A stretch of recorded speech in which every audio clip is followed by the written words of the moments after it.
Okay, so this is part two. Moving on in the same article about Jimmy Carter and the Mental Health Systems Act of 1980. So we're continuing on. Let's see. Sadly, this pragmatism would be lost in the other panelists' theoretics. The members who were doctors were generalists with little direct contact with the mental health system.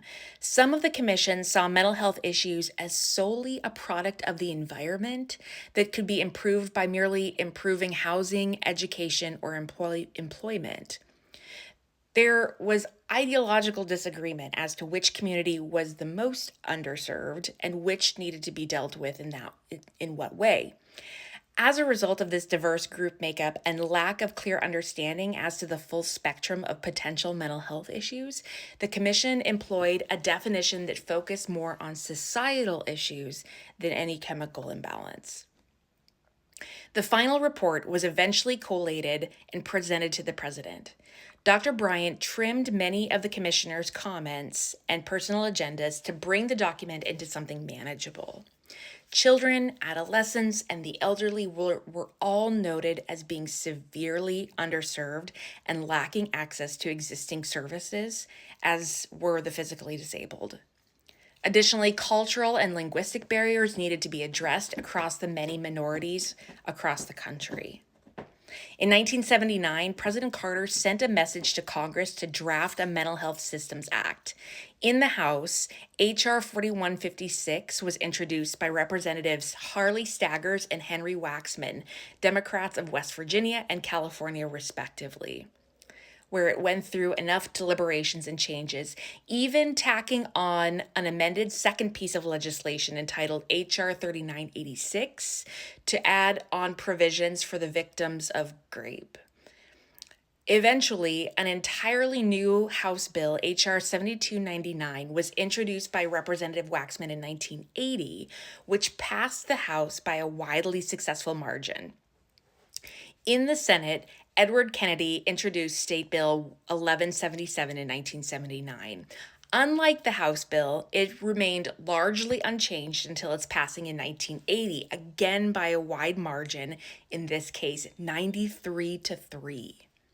This final bill, passed by the House and Senate, included grants to ensure mental health patients received needed services, created a position to oversee mental health services for minorities, and authorized funds for GRAPE prevention and control.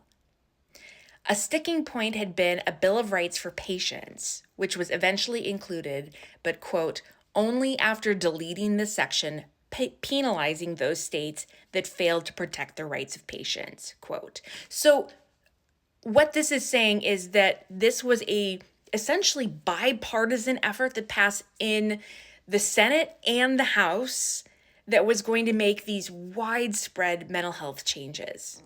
Okay, so it had a lot of support. And so, with all that in mind, on October 7th, 1980, President Jimmy Carter signed the Mental Health Systems Act into law, like, woo, at an event at the Woodburn Center for Community Mental Health in Annandale, Virginia. In attendance were Mrs. Carter, Senator Edward Kennedy, Congressman Henry Waxman, Secretary of Housing and Urban Development Patricia Harris, and Mrs. Eunice Kennedy Shriver, amongst others. Except for Mrs. Shriver, okay, it says Shriver and then Shriver. Editing. All of them made some remarks on the legislation. Many commented on Mrs. Carter's contributions to the President's Commission and to making certain that this would become law.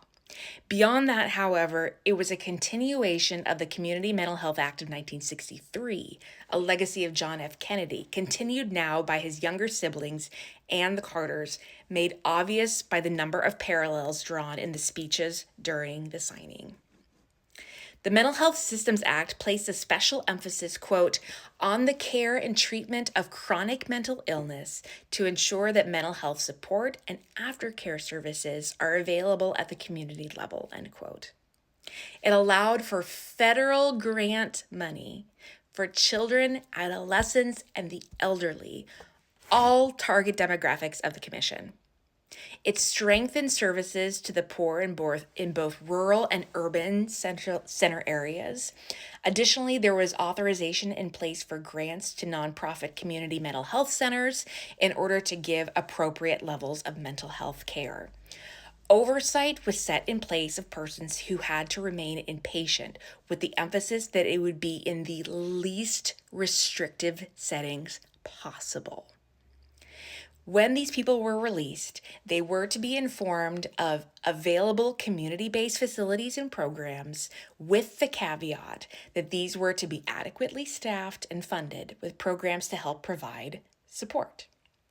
It still included the Rape Prevention and Control section in the House in 1979. A part of particular significance was the Patient's Bill of Rights, Section 501, laying out what a person undergoing treatment could expect of their treatment team, why it was appropriate, and what rights they had beyond this, including accessibility, confidentiality, and the right to assert their grievances. Okay, so this is all really, really important stuff, and I am probably going to have to make a part 3 or 4. I hope you guys think this is as exciting as I do. The next section is called, "And Then There Was Reagan." Election night 1980 occurred less than a month after the Mental Health Systems Act was signed into law. The legislation that went into effect in October 1980 was repealed less than a year later in August 1981.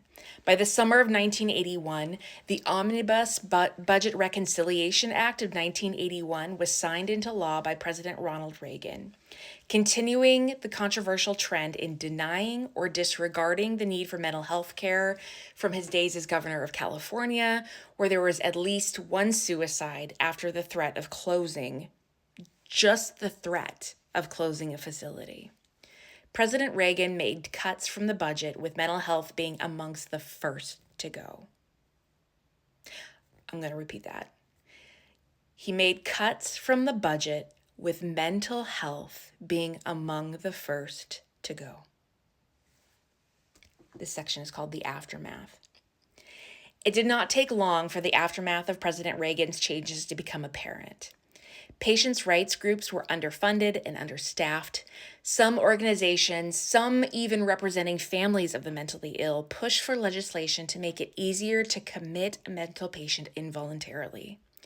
Without federal funding, deinstitutionalization rapidly increased, leaving more and more patients on the streets, leading to the estimated homeless population doubling in the 1980s. Estimates in 1990 found that 1 in 15 prisoners in the Cook County Jail in Chicago, Illinois, had some form of mental illness. As of 2015, a conservative estimate is now closer to 1 in 3. Along with Rikers Island and the Los Angeles County Jail, it is one of the 3 largest mental health facilities in the United States. And just to add my own commentary, jails are not mental health facilities. They are not built for it. That's not what they're there for. They are there to contain until people go to trial or finish out their case. They are not there to provide adequate mental health care. Ugh. Talk about that all day. Anyway, the COVID-19 pandemic made the mental health care situation even more challenging. Even with the Affordable Care Act ensuring children were connected to coverage, the pandemic has exposed gaps: lack of broadband access, early intervention, assistance to LGBTQ+ youths, and more. Quote, in 2020, there was a 24% increase in emergency room visits for mental health reasons for children 5 to 11, and a more than 30% increase in visits for those between 12 and 17 years old, end quote. And a side note, that I did mental health care in emergency departments for 2.5 years, and there were already a lot of children there. Okay, pause. We're almost done.